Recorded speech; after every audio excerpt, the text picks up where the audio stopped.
In this episode, I'll discuss nosebands, what they're for, why I don't use them, and I'll give you enough information for you to make your own educated decision about using them or not in your practice. So here we go, episode 144, Nosebands. Hi, I'm Karen Rohlf, and welcome to Horse Training in Harmony. This podcast is about you making progress with your horse in a way that you both can love. It's about learning how to move and be in harmony. Because yes, you really can develop a horse to be both athletic and happy. When we show up as our best selves for our horses will show up for us. So let's get started. Before we get going, I just wanted to let you know I am on the road right now. So I am in a cute little hotel room, actually, in Texas, and recording this on a microphone. It's my good podcasting microphone, but I didn't bring the stand because it was big and heavy. So I'm holding the microphone, and I'm going to try really hard to be consistent and not wiggle it around, because I do tend to gesture a bit when I'm talking, even when I'm talking all by myself in a hotel room. So I'm going to do my best, but you might notice the acoustics are slightly different in this room, or things might sound a little bit different, but don't worry, all is okay. We're just in a different location, so good for you if you picked up the difference. All right, so this is an episode that I scrolled back and forth through my episodes a bunch of time going, really? Have I really not done a podcast about this subject? I get deja vu every time I do a podcast because I talk about all this stuff a lot. Anyway, I have a blog called About Nosebands, and it's gotten so much interest. I really thought it deserved its own podcast episode. And so it's going to be very similar to the blog. I'm sure I will insert some other things as we go along. But this is such an important topic, and it's such a, I don't know, there's a lot of confusion around it. So I'm really happy to share this and do a podcast episode about it. So here we go. It's the sort of thing that comes up a lot in discussion, especially in dressage circles, where the discussion is about how tight or loose a noseband should be in order to create the best contact, yet be quote unquote nice enough to the horse. And sometimes when things don't go well, it's very typical for the trainer or instructor's first impulse is to go and check the noseband and tighten it a few holes. And if there aren't any holes left, well, we'll go get a hole punch and we'll add some. And if it gets really tight, maybe you'll put a little pad under there so you can really get it tight. Now, when I started riding bitless and bridleless, it made me question every piece of equipment that I use. And so as a result, I no longer use nosebands, and I haven't used nosebands for a good 20 years at this point.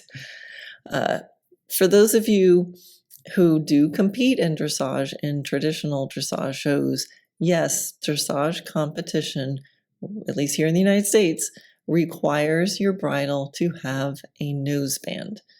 But it doesn't require you to use one without thinking about why you're doing it. So, a common question that I get when this subject comes up is, well, why don't I use a noseband? These days, every dressage bridle and every sort of regular English bridle comes with a noseband. The standard dressage snaffle bridle comes actually with what's called a crank noseband and flash attachment. And the standard double bridle comes with a crank cavesson. The easy, unconscious decision is to use a noseband. And so if someone doesn't think about nosebands at all, they're going to end up with a noseband on their horse because it came with the bridle. And a rider who takes one off their bridle might feel like they're doing something wrong and will probably get asked, why don't you use a noseband? I mean, I get asked that question a lot. I have a different question, which is, why do you use a noseband? You meaning whoever just asked me that question about why I don't. And my mini fridge just started making some noise, and the neighbor's AC unit just turned on. So I hope you guys can't hear that in the background. Anyway, so let's look at why were nosebands invented, right? Horses weren't born with nosebands. At some point, someone decided, hey, I think we need to put this strap around the horse's nose. So there's two functional reasons for nosebands to be on bridles. One is to control the horse's mouth from opening, and two is to attach a standing martingale or similar, so you can control a horse's head from going too high. So right off the bat, I'm not personally interested in doing either of those things. So I'm not going to go into all the different types of nosebands, but there was an article in Practical Horseman that does describe all the different ways that you can shut a horse's mouth. And if you read that article, it will actually confirm the primary purpose of most nosebands is to close the horse's mouth. I will put a link to that article in the show notes for this episode. So some people say a noseband stabilizes the bit, and those were air quotes in case you didn't hear me making air quotes. There was air quotes around the word stabilizes. So they'll say a noseband stabilizes the bit. But then my question is, why would the bit be unstable without a noseband? So there's some questionable logic here. I often hear in dressage, up through the highest levels and among judges, that dressage is all about the quality of the contact. And I often hear that phrase when I bring up the topic of bitless dressage and bitless riding. So here's a question. If dressage is all about the quality of the contact, and that's the rationale why you can't, why there shouldn't be bitless dressage, then my question is, how can you assess the quality of the contact when there's a noseband holding the mouth shut? Now, that's a real question. So if the specialty of dressage is about the quality of the contact, why is it normal? Why is it even allowed that a dressage rider can essentially hide how their horse feels about the contact? I mean, they don't, let contestants on American Idol use auto-tune, right? If we want to judge something, we have to see it to be able to judge it. And if you look in the rule book, there's even guidelines for judging that if the horse opens its mouth, points should be deducted. So it seems strange to me that if it's so important that the contact is such that the horse is not opening their mouth as a way of assessing the quality of dressage, but you're allowed to essentially tape the horse's mouth shut? I mean, why not use duct tape? That would probably be better than a little strap of leather. If you want to assess the contact, let's see what the horse thinks about the contact. So I do agree that dressage has become all about the contact, but not in a positive way. Dressage students, many of them out there, have become so focused on getting their horses' heads in a certain position that they're forgetting what dressage is really about. Reading the dressage rule book is fascinating. There's not a dedicated section about contact. There are references to how soft and accepting the horse should be and how the horse should be, as a rule, slightly in front of the vertical with a supple pole as the highest point of the neck with no resistance offered to the rider. Yeah, that's in the guidelines. I was going to say in the rule book, but they just changed the rule book and moved that over to the guideline section. So if dressage riders would stop stopped thinking that it was, quote, all about the contact, and instead focused on all the nice things described in the object of dressage, which is the nose in front of the vertical and a supple pole, and the pole is the highest point of the neck and no resistance, and development of the horse and a happy athlete through harmonious education and suppleness and looseness and flexibility and all those things. If they really focused on that, there might not be so many contact issues, and therefore less of a need to shut the horse's mouth with a leather strap. So I wanted to share a passage from an article that was in Dressage Today magazine. And I'll put a link to that in the show notes also. It's nice that it emphasizes the importance of not over-tightening a noseband, but unfortunately, it still holds the assumption that the horse still actually needs one. So let's shut the horse's mouth, and just not too much. So here's a quote, one paragraph from the article. This is from Dressage Today. It says, "A too loose noseband can interfere with the horse's ability to self-carry just as much as one that is too tight. This situation usually occurs unintentionally when a rider does not take into account that leather stretches with use. It's important to check the noseband and placement of the bit regularly to make adjustments as needed. If this is not taken care of, the rider will have difficulty creating and maintaining a steady connection. The horse's neck will become wobbly, both laterally and longitudinally, and he will easily discover how to avoid half halts by stiffening and raising his head and hollowing behind the withers. Such unpredictability in the connection can become a major cause of tension for the horse, making throughness impossible.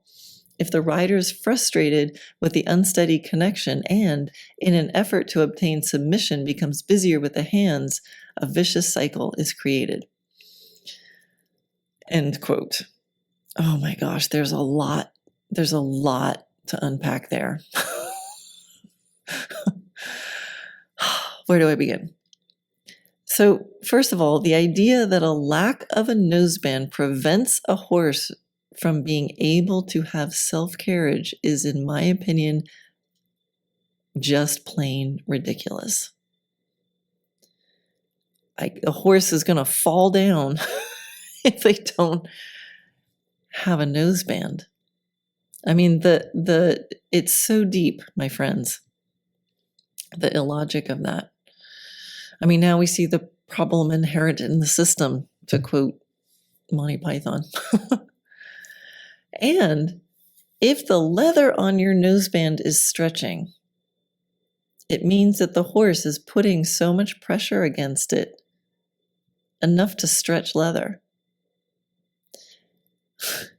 And the article also says that the solution to your horse, working so hard to stretch the leather, that the solution is to tighten it up. Don't let that happen. It doesn't ask, why is the horse wanting to open its mouth? If your riding style creates wobbly necks and increased evasion, making throughness impossible, to quote the article, there's something wrong with the riding style, not the fact that the noseband is too loose. So now, little side note. What I'm talking about now definitely makes the case for not using nosebands. And I also know that sometimes, listeners might take this information one step further than I intend. So I want to just put a little footnote here. I feel like I need to mention, not all horses with nosebands are being ridden poorly. Not all horses without nosebands are being ridden excellently. So a lot of times, things like this are easy to latch onto. Oh, Karen said that nosebands are bad. And, I'm trying to make a logical case, for my point of view.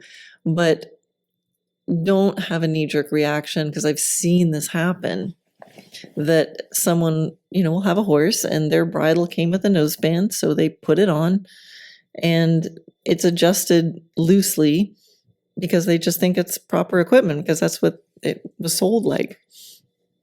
And other riders observing will make a judgment about that person and their training. So I've seen this happen in clinics. I'll have students who show up and there's a noseband on their horse, and I can hear the little whispers and, oh, aren't you going to do something about the noseband? And sometimes I do and sometimes I don't. If it's just decorative and it's not actually holding the mouth shut, the horse can still lick and chew and eat a cookie and his tongue can come out. I'm not necessarily going to immediately rip it off and have the person feel self-conscious and bad. So let's all suspend judgment. And again, on the other case, I've seen plenty of bad riding from people who don't wear nosebands. So it's never about the equipment in a bubble, in isolation. Okay, and now back to the pod. All right. So let's talk a little bit more about mouths and the fact that they move. And I think it's good to know that not all movement of a horse's mouth is an evasion. If we close the mouth to evasive opening, we're also closing it to the natural movements of a mouth for, like I mentioned, licking, chewing, yawning, relaxing the jaw. All of those movements are an important part of what horses do in order to, as part of their processing, as part of releasing tension, not to mention things like swallowing. When riding a horse who has a tendency to hold tension in the jaw, as many humans also do, there's a specific rein technique that on purpose asks the horse to open his mouth for a moment, which will directly cause him to release tension. Horses can keep their mouths shut and have it be out of tension. So sometimes moving and opening a mouth is a key to relaxation. Now, often you'll see dressage horses in particular with huge amounts of foamy saliva. And when the amount of foam accumulated is more than what is sort of a natural result of wet lips softly touching each other, there's a good chance that the horse is not swallowing. And decreased swallowing can often happen during athletic exertion, which is why, runners and athletes, you'll often see them, spinning. The saliva gets a little bit more viscous. But during rest and recovery, and even during a short break, or even during a walk in the middle of a test, a relaxed horse will often, usually, lick away any excess foam, unless they're unable to move their mouths enough to do it. And you can find a blog about saliva and foamy mouths. Also, I will put the link to that in the show notes. If you try doing dressage without a noseband and your horse goes worse, that does not prove that using a noseband was the best way to progress your training. It could prove that your noseband was hiding a problem. And then when you took the noseband off, you just could see the problem. So if you take the noseband off and your horse starts gaping his mouth, going above the bit, completely losing self-carriage, it means that he's been thinking about and trying to do that every day. You just couldn't see it. And now you have the opportunity to train and ride differently, so that even without a noseband, he offers a quiet, soft, communicative mouth and an excellent quality contact, which is what dressage is all about, apparently. So if a horse feels the need to open his mouth while being ridden, closing it with a noseband does not usually change that. The cause of the horse wanting to open his mouth will still be there. Look closely at horses being ridden with tight nosebands. You can still tell the ones who are resistant in their mouths. It actually can be quite obvious. And it's sad that this facial expression is actually seen as normal in many dressage circles. But as long as that mouth is strapped shut and the mouth doesn't open, well, then they can't get points off. It's kind of crazy. Now, what if the noseband is actually the cause of the horse wanting to open his mouth? After a horse is ridden with a tightened noseband, watch what happens when the bridle is taken off. Most of the time, the first thing he's going to do is open his mouth and move it around. And you can try this yourself. Take your thumb and forefingers of both hands and wrap them around the bridge of your nose and down around your jaw. And just kind of gently hold your hands there for a while.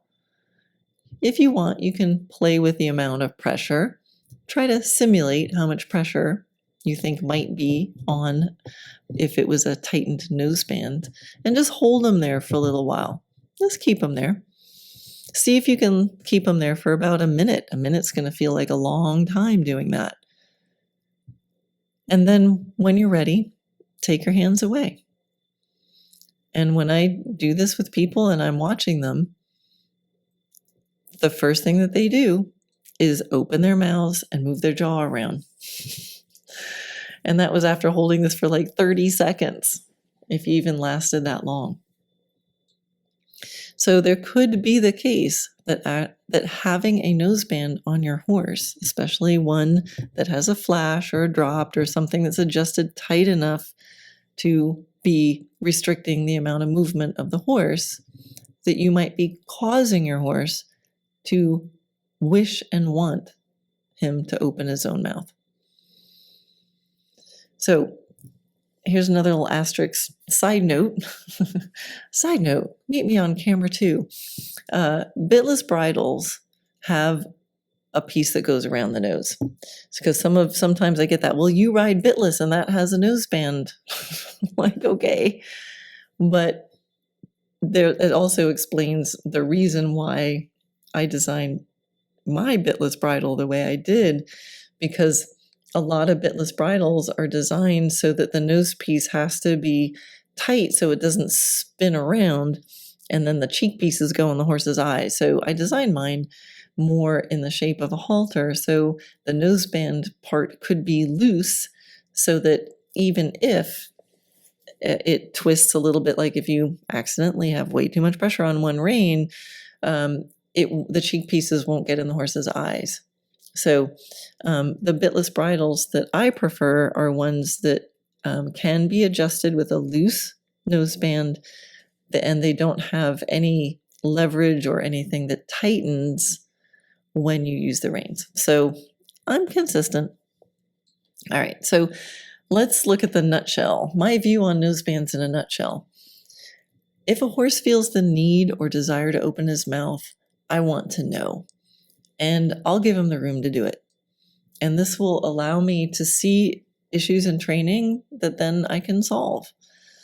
If I'm training a horse with a past history of such big problems and established evasions of the bit that a noseband feels absolutely necessary, it's likely that the poor horse needs to go bitless and get some real relief and healing and rebalancing and positive association with the reins and contact. Now, of course, there are anecdotal stories of how a noseband helped a particular horse go better. And I know there are some of you that are listening that use nosebands, and you know how to use them well. And you might say, I use a noseband, but I keep it really loose. And then I'm wondering, well, then why use it at all? I mean, some people prefer the appearance of their horse's head with a big line through the middle. All right, keep the noseband on and have it super loose, and then it's basically just decoration and one more piece of tack to clean. Or maybe you just leave it like that because you don't feel like having to explain yourself to everybody else going, why don't you use a noseband? It's like, okay, But, and because not all horses are clean slates and we're not all perfect, again, I'm not going to be so dogmatic that I won't say, maybe you've tried everything. And because of the history and all things considered, your horse simply goes better with a noseband adjusted politely based on what you're doing and your riding. And that's the best you can do right now.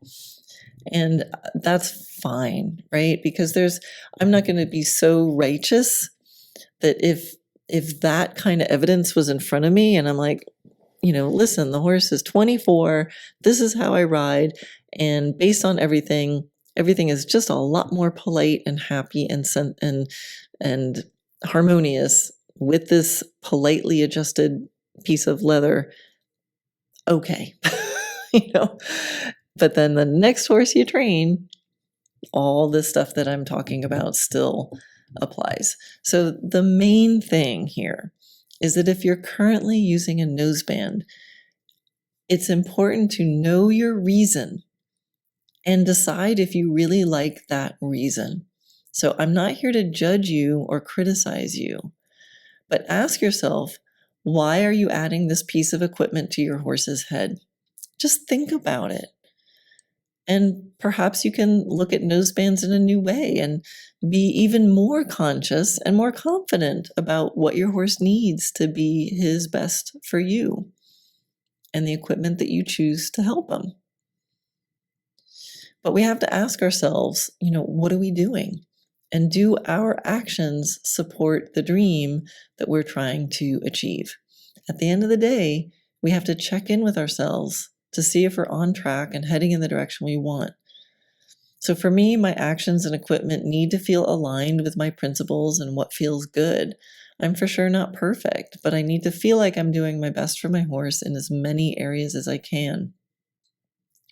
I remember a dressage student who came to me after years of struggling in quote-unquote normal dressage lessons, and she told me that she and her horse were really struggling with being, quote, on the bit, and it affected everything they did. And after a few minutes of observing her in our first lesson, I walked up to her to chat about the contact, and I asked how she wanted it to feel. And she described how she wanted the horse to have a soft mouth, and we talked about how softness came from contact based on self-carriage, and that self-carriage came from being able to let go of the reins and still be in balance. And I asked for permission to loosen her horse's noseband because we were going to ride, without contact for a moment. And she burst into tears. And through her crying, she said how it never felt right when her instructor tightened the noseband when things got difficult. She said it always felt like she was punishing her horse for her own mistakes. But she just saw everyone else doing it and thought that's the way it was supposed to be. I let her know that it wasn't her fault and that she was just trying to be a good student. And then I asked if it was okay if we took the noseband off completely, and she laughed and said, "Heck yeah." I think she used a stronger word than that. The other students watching actually applauded, and she just let out this sigh of relief, and I hung it on the fence. And that's when she happily began her journey for balance and communication and achieving the true object of dressage with her horse without a noseband.